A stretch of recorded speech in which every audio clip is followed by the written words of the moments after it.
Hello everyone, हमारा question है give the name and structural formula of the next to higher homologue of methane. अब the molecular formula of the hydrocarbon is C10H18, name its homologous series. और उसका है select the hydrocarbon which are the member of the same homologous series, give the name of each series. ठीक है। अब यहाँ पे कुछ दिया हुआ है तो एक एक करके समझते हैं। पहला में बोला गया है कि मेथेन मेथेन का जो फॉर्मूला होता है ये होता है CH4। तो अगर मान लो यहाँ पे एन का वैल्यू, कार्बन के बगल में जो भी है वो ही एन का वैल्यू है, तो एन का वैल्यू अगर 1 है, तो अगर सी का वैल्यू, एन का वैल्यू 1 है, तो हाइड्रोजन का वैल्यू क्या लिख सकते हैं? क्योंकि इसको किस तरीके से लिखा जा सकता है, CnH2n+2। अगर 4 को हम इस तरह से लिखें, 4 को हम लोग इस तरह से लिखें, 2 × 1 + 2, ठीक है, तो ये एल्केन के फॉर्मूला को फॉलो करता है। ठीक है। क्योंकि यहाँ पे मीथेन दिया हुआ है, लास्ट में सफिक्स ए एन है, तो ये एल्केन ग्रुप का है। ठीक है, जिसका एल्केन ग्रुप का है तो इसका मॉलिक्यूलर फॉर्मूला क्या हो जाएगा, CnH2n+2। अब उसमें बोला next to higher homologous series, तो यहाँ पे कार्बन एक है तो एन का वैल्यू 1 हो गया। अब इसका नेक्स्ट दो होमोलोग सीरीज लिखना है, तो एन का वैल्यू हम लोग 2 पे पुट करेंगे और एन का वैल्यू 3 पुट करेंगे और इस फॉर्मूला पे पुट करेंगे, तो ये हो जाएगा C2H2 × 2 + 2। ठीक है। तो इसको सॉल्व करोगे तो C2H6 आएगा, और n का वैल्यू अगर 3 लेते हैं, ये n का वैल्यू 2 लिया है, n का वैल्यू 3 लेते हैं तो C3H2 × 3 + 2, तो ये हो जाएगा C3H8। तो ये फर्स्ट का आंसर हो गया। तो मीथेन का उससे जो आगे होमोलॉग सीरीज होगा वो हो जाएगा C2H6 और C3H8। होमोलॉग सीरीज का एक और चीज है, डिफरेंस है कि CH2 का डिफरेंस होता है। अगर इसमें मेथेन में CH2 जोड़ देंगे तो ये इथेन बन जाएगा, उसमें CH2 जोड़ देंगे प्रोपेन बन जाएगा। तो इस तरह से भी आप लिख सकते हो, लेकिन जो सुटेबल तरीका है वही हम लोग लिखते हैं। The molecular formula of hydrocarbon C10H18 ये दिया हुआ है, तो इसका पहले हम लोग नाम लिख लेते हैं। ठीक है। C10H18 जनरली ये किस फॉर्मूला पे है, अगर हम लोग ध्यान से देखेंगे तो अगर मान लो ये 10 है, सिंपल सा चीज समझो, यहाँ पे जो टर्म है उसको n मानते हैं। अब इस टर्म को तीन तरीका से जोड़ा जाता है। ठीक है। हाइड्रोजन में एल्केन एल्गिन एल्काइन तीन तरह का है। तो एल्केन में होता है H का वैल्यू होता है 2n+2, एल्किन में होता है 2n और एल्काइन में होता है 2n-2। तो हम लोग सिंपल सा चीज करते हैं, ये n है तो 2n का वैल्यू क्या हो जाएगा, 2n का वैल्यू होना चाहिए, 2n का वैल्यू 20 होना चाहिए। अगर n का वैल्यू कितना है, 10 है, n का वैल्यू अगर 10 है तो 2n का वैल्यू 20 होना चाहिए। अब फॉर्मूला यूज करते हैं CnH2n, ये हम लोग एल्कीन के लिए यूज करते हैं। तो एल्कीन के लिए अगर एल्कीन होगा तो यहाँ पर H का वैल्यू कितना होना चाहिए, 20 होना चाहिए। तो एल्कीन तो नहीं है क्योंकि H का वैल्यू 18 है, तो एल्कीन हमारा नहीं है। एल्केन के लिए फॉर्मूला होता है CnH2n+2।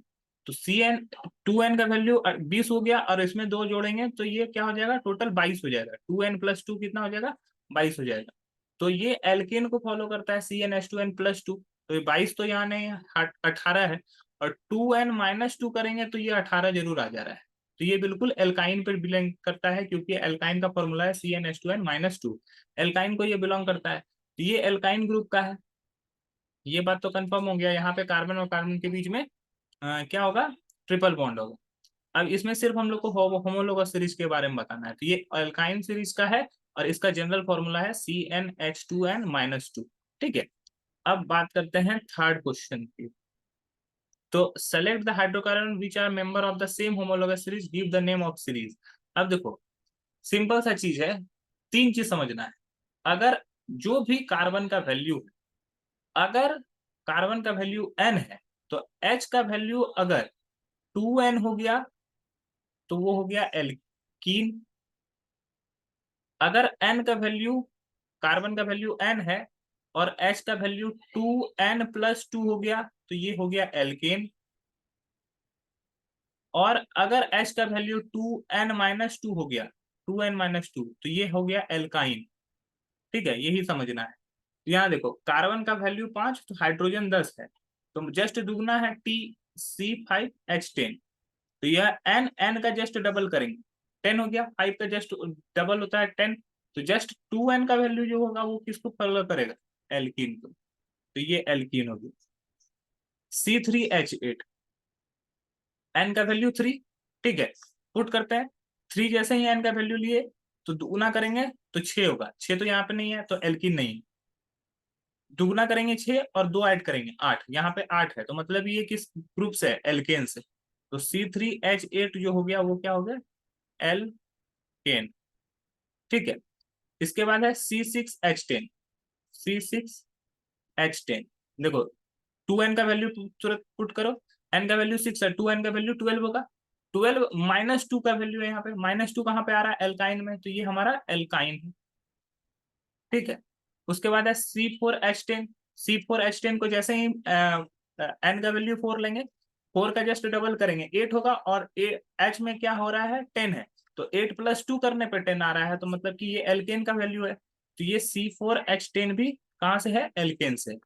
अब उसके बाद चलते हैं C7H14, तो 7 है, सी का वैल्यू अगर जैसे ही 7 है तो जस्ट डबल कर देंगे पहले उसको, तो सी का वैल्यू 7 है, तो जस्ट डबल करने पे 14 आता है, 14 अगर होगा तो वो एल्कीन होगा, 14 तो नहीं है कितना, 12, 14 में 2 माइनस कर रहे हैं तब 12 आ रहा है, तो मतलब कि 2 माइनस वाला टर्म है, तो वो एल्काइन का ग्रुप है, तो यहाँ पे C7H12 एल्काइन वाले ग्रुप में आ जाएगा।